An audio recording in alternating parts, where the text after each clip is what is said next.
Everyone, my name is Manish. मैं इस video पर बात करने वाला हूँ छत्तीसगढ़ कक्षा 8वीं विषय गणित।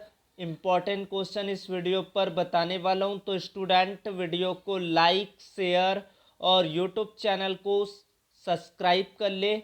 पीडीएफ टेलीग्राम पर मिलेगा, लिंक डिस्क्रिप्शन पर, तो जाकर वहाँ से पीडीएफ डाउनलोड कर ले। वस्तुनिष्ठ प्रश्न पूछा जाएगा, सही विकल्प चुनकर लिखिए। समीकरण 3x धन 9 बराबर 12। तो इसको हल करके देखते हैं। 3x धन 9 बराबर 12। सबसे पहले 9 का पक्षांतर 3x बराबर 12 ऋण 9।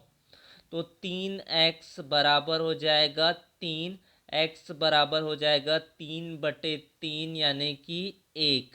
इसका उत्तर आएगा ऑप्शन ए।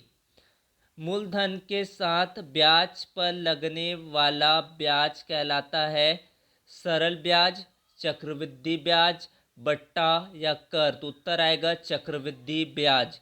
एक आयत जिसकी लंबाई चौड़ाई 6 और 4 सेंटीमीटर है, क्षेत्रफल ज्ञात कीजिए। आयत का क्षेत्रफल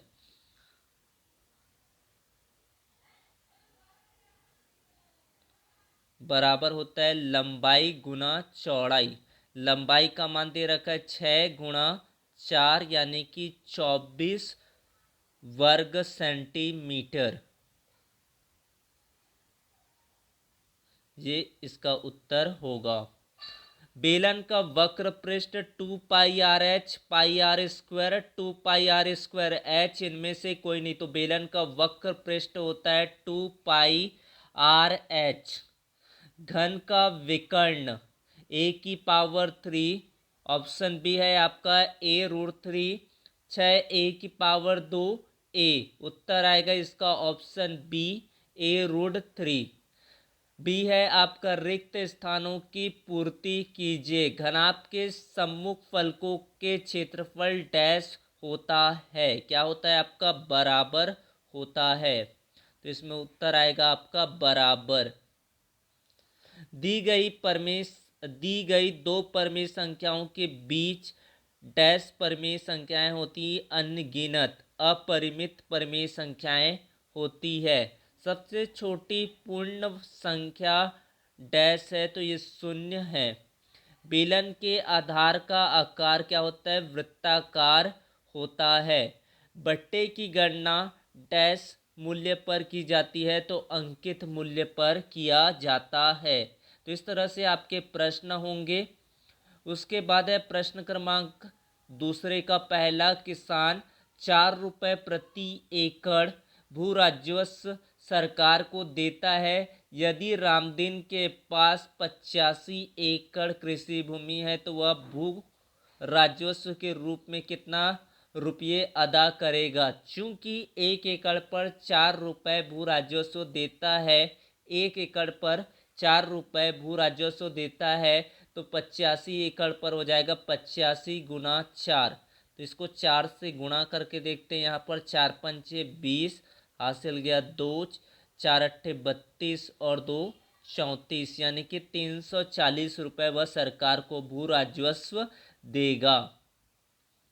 प्रश्न क्रमांक 2 है, उस समानांतर चतुर्भुज का क्षेत्रफल ज्ञात कीजिए जिसके आधार और शीर्ष लंब निम्नलिखित। आधार दिया 15 सेंटीमीटर, शीर्ष लंब है 10 सेंटीमीटर। आधार यहाँ पर 15, शीर्ष लंब है 10 सेंटीमीटर। समानांतर चतुर्भुज का क्षेत्रफल बराबर होता है आधार गुणा शीर्ष लंब। आधार का मान 15 गुणा 10 यानी कि 150 वर्ग सेंटीमीटर होगा। घनाभ आकृति के निम्नलिखित माप से आयतन ज्ञात कीजिए। लंबाई, चौड़ाई और ऊंचाई दे रखा है। तो घनाभ का आयतन होता है लंबाई गुणा चौड़ाई गुणा ऊंचाई, होता है 10 गुणा 5 गुणा 3 यानी कि 50 या 150 घन सेंटीमीटर होगा। निम्न भिन्नात्मक संख्या को संख्या रेखा पर प्रदर्शित कीजिए। 3/5 व 6/5। 3/5 को तो अपन यहाँ पर ले सकते। 3/5 एक संख्या रेखा पर 6/5 का हल करने के लिए इसको पहले भाग दे देंगे, तो 1 सही 1/5 होगा। बात करते हैं आपके अगले प्रश्न की, तो यहाँ पर आपको भाग देना है। भाग दीजिए। 1/6 को 3/4 से भाग देने के लिए 1/6 भागित करना है 3/4। 1/6 इसको गुणा में ले आएंगे तो 4/3। यहाँ से हो जाएगा 2 दूनी और यहाँ से हो जाएगा आपका 2 तिया। आपका कितना आ जाएगा, 2 हो जाएगा ये 9। बात करते हैं आपके अगले प्रश्न की, तो निम्न प्रश्नों को हल कीजिए। 3 सेंटीमीटर वर्ग की सहायता से एक घन बनाना है। तो घन आपको इस तरह से बना लेना है। बहुत इंपॉर्टेंट प्रश्न है, ये पूछा जाता है परीक्षा पर। फिर आपका देखते हैं, निम्न भिन्नों को चित्रों में दर्शाइए। 6/5 जिसका सरलतम होगा 1 सही 1/5, यानी कि 5/5 धन 1/5। तो इस तरह से आप संख्या रेखा पर चित्रों पर दर्शाएंगे भिन्नात्मक को। उसके बाद है 3/8 का, इस तरह से होगा, आपको दर्शाने आना चाहिए। इसमें से क्वेश्चन जरूर पूछा जाता है। फिर बात करते हैं आपके अगले प्रश्न यहाँ पर, यदि एक बेलन का व्यास आधा कर दिया जाए तो प्राप्त नए बेलन का आयतन एवं पहले वाले बेलन का आयतन में क्या अनुपात होगा। यदि पहले बेलन का व्यास d, तो बेलन का आयतन होता है v = πr²h। तो v बराबर होगा पाई, r की वैल्यू कर सकते हैं यहाँ पर d/2, क्योंकि व्यास का आधा होता है आपका त्रिज्या। d/2 का होल स्क्वायर h। तो यहाँ से इसको हल करेंगे तो ये आ जाएगा। नए बेलन का व्यास आधा कर दिया जाए, d/2 कर दिया जाए, तो इसका अब आयतन ज्ञात करेंगे। तो आयतन और इसके बाद इसके अनुपात को ज्ञात कर लेना है। दो समकेंद्रीय वृत्तों की त्रिज्याएं क्रमशः 9 सेंटीमीटर व 12 सेंटीमीटर है। दोनों वृत्तों के बीच बनने वाले वृत्ताकार मार्ग का क्षेत्रफल ज्ञात कीजिए। वृत्ताकार मार्ग का क्षेत्रफल बराबर होता है बड़े वृत्त का क्षेत्रफल माइनस छोटे वृत्त का क्षेत्रफल। तो पाई r2 का वर्ग माइनस r1 का वर्ग। तो यहाँ से आप पाई को कॉमन, 12 का वर्ग माइनस 9 का वर्ग। सूत्र लगेगा यहाँ पर a का वर्ग माइनस b का वर्ग बराबर होता है a + b, a - b होता है। तो इस सूत्र में मान को रख देना है।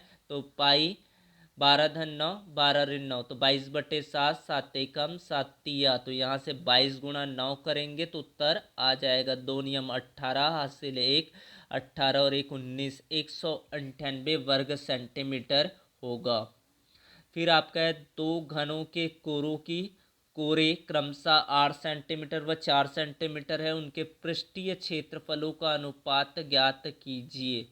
घन का पृष्ठीय क्षेत्रफल होता है 6a⁴, तो a बराबर 8 सेंटीमीटर। प्रथम घन का पृष्ठीय क्षेत्रफल 6 × 8 का स्क्वायर 64 × 6 कर लेंगे यहाँ पर। फिर आपका आगे का स्टेप यहाँ पर देखते हैं, तो 384 वर्ग सेंटीमीटर आ जाएगा। द्वितीय घन का पृष्ठीय क्षेत्रफल 96 वर्ग सेंटीमीटर हो गया। अनुपात ज्ञात करेंगे तो यहाँ पर 384/96 4:1 के फॉर्म में ये उत्तर आएगा। फिर आपका अगला है, चक्रवृद्धि ब्याज पर प्रश्न आपको आएगा। तो चक्रवृद्धि ब्याज को तैयार करना है। मूलधन यहाँ पर दिया 6,000 रुपये, दर दिया 10%, समय है 3 वर्ष। चक्रवृद्धि ब्याज को ज्ञात करना है।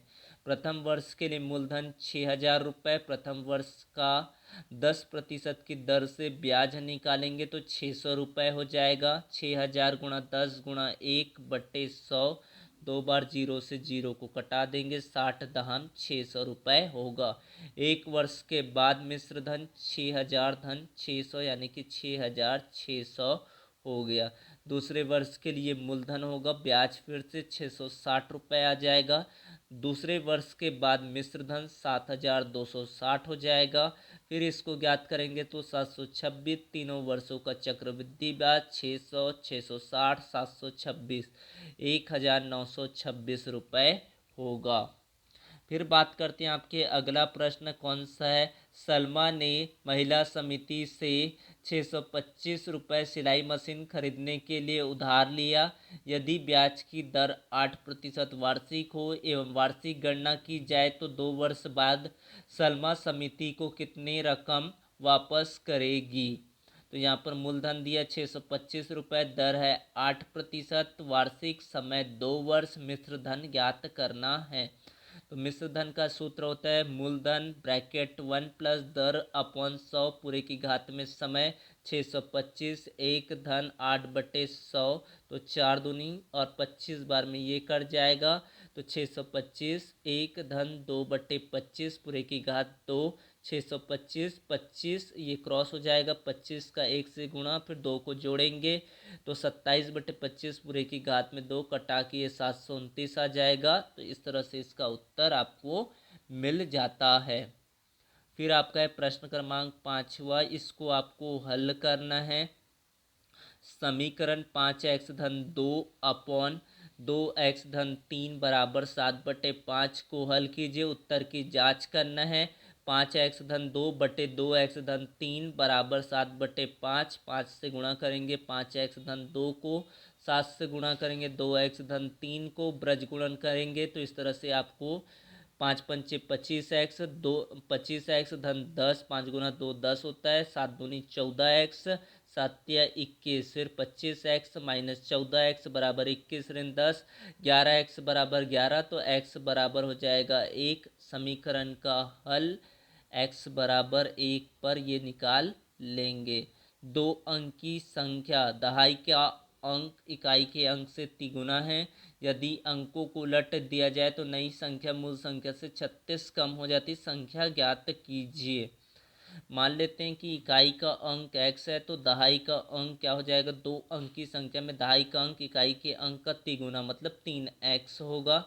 2 अंकों की संख्या क्या हो जाएगा, यहाँ पर x आपका इकाई का अंक हो गया, दहाई का अंक मतलब 10 गुणा 3x, अंकों को उलटने पर हो जाएगा x गुणा 10 धन 3x। तो ये आपका 2 कंडीशन बन गया।